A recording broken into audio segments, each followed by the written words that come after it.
Ever sit at the table thinking, I swear I had a personality before this session, so why can't I just make my rogue speak?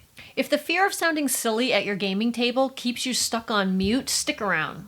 By the end of this video, you'll have 8 practical, battle-tested tricks to roleplay with confidence. And maybe even panache. These are 8 proven ways to get comfortable roleplaying even if you're shy. Let's get into it. Oh, and there's a sneaky bonus tip at the end that the pros use but rarely talk about. So don't miss it. Seriously, it's even juicier than a tavern gossip night. Hey there, it's Kristen from Kristen's Epic Adventures, your friendly neighborhood guide to all things tabletop. Today, we're tackling a pain point I hear all the time. I love D&D, but I'm really nervous about actually role-playing. Now, whether you're anxious about doing a character voice or afraid the table will judge you, or you just feel awkward improvising dialogue, let me tell you, I've been there. So grab your dice or emotional support plushie, and let's turn that worry into wonder. By the end of this video, you'll walk away with some mindset shifts that will help you melt away anxiety. Some warm-up exercises so easy you can do them in the car on the way to game night. And storytelling hacks that will bring your character to life, no theater degree needed. Ready? Let's get into it. So first we're going to talk about reframing your mindset. We're going to start up in your noggin because confidence is 80% mindset and 20% dice math. Just kidding, there's no dice math involved. Please remember, a TTRPG is not the Oscars, and everyone around you actually wants you to succeed because it just makes the story even better. Next, remember, perfection is the villain here. Those flubbed lines that make the table crack up, that's actually pure gold. And finally, your character does not have to equal cosplay. You can portray a grizzled dwarf without a Scottish accent. Start with a catchphrase or a certain posture, or even some rhythmic knuckle taps. Here's a mini exercise to try this out. Think of your current PC and give them a one-line mantra. Say it out loud right now. I promise, the cat won't judge you. Much. I mean, right? Cats. All right, going into our next segment, let's talk about low-pressure warm-ups. Athletes stretch before a game, right? Well, role players can warm up too. How about a daily D6 feelings check? Roll at breakfast, pick a matching emotion, and just do something like narrate your coffee routine in that mood. I'm gonna give you bonus points here if you narrate it to the barista at Starbucks. Next, try practicing some stories with a friend, or even your bewildered pet. This can loosen up your improv muscles and just create some legendary nonsense. Finally, how about some mouth mimicking? Mouth your character's catchphrase 3 different ways. As a whisper, as a shout, and very matter of fact. Then pick the one that just feels right. These micro drills are playful, private, and over before the nerves even show up. Kind of like a stealth check for anxiety. All right, segment 3, we're going to talk about building a cheat sheet. Even pro actors keep notes, so grab a note card. Jot down a hook line, a physical trait, and maybe a one-word feeling towards each party member.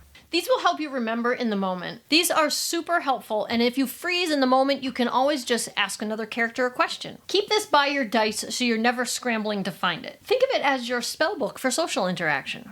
Now, segment 4 is all about table agreements and safety tools. Comfort at the table thrives in safe spaces. Your game should have a session 0 with accents optional. That way you can go over lines and veils in the discussion of an X card, so folks can fade to black on any topics that distress them. This is like emotional seatbelts at your table. Also consider wrapping each session in a compliment sandwich. Highlight someone else's roleplay moment, share your personal favorite moment, and then add another compliment onto the other end. This helps everyone at the table start to feel more confident and comfortable.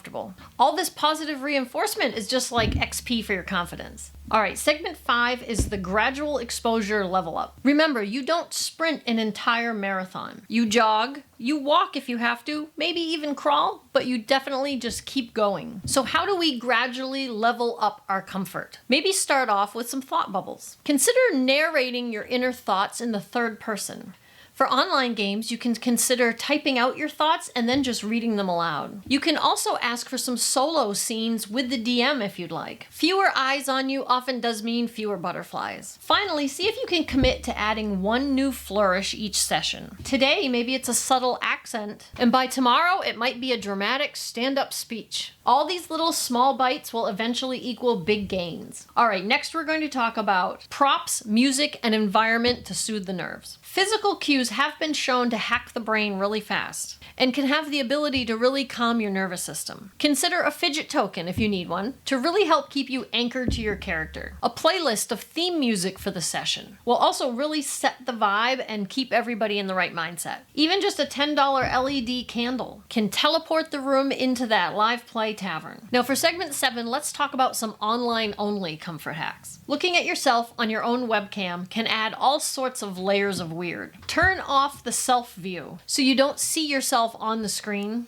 You only see the other participants. I mean, nobody needs a constant mirror the whole time you're playing, right? You can also use the push to talk feature to cut down on the cat cameos. Although I do happen to love a good cat cameo. Try a digital backdrop behind you. Even if it's cheesy, it does signal that we're all in this pretending together. And the added bonus is your dirty laundry pile stays off screen. Now here's that bonus tip I told you about. Record and review.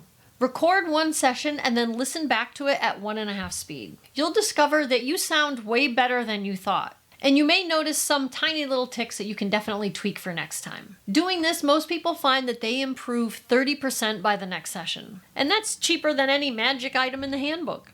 Adventurers, if you're enjoying this video, make sure you give it a thumbs up. It helps more adventurers find us. On this channel, you're going to find all things tabletop role-playing. You're going to want to make sure you hit the subscribe button if that's right up your alley. And the notification bell will make sure that you don't miss any upcoming episodes. If even one of these tips rolled a natural 20 for you, make sure you hit the subscription button. And please share this video with your shy bard buddies. Tell me in the comments which one of these techniques you're going to try first and why. Now you're going to want to watch one of the videos on the next screen. Go ahead and click that and I'll meet you there. Now go forth and be the main character. That dramatic cape flip is optional.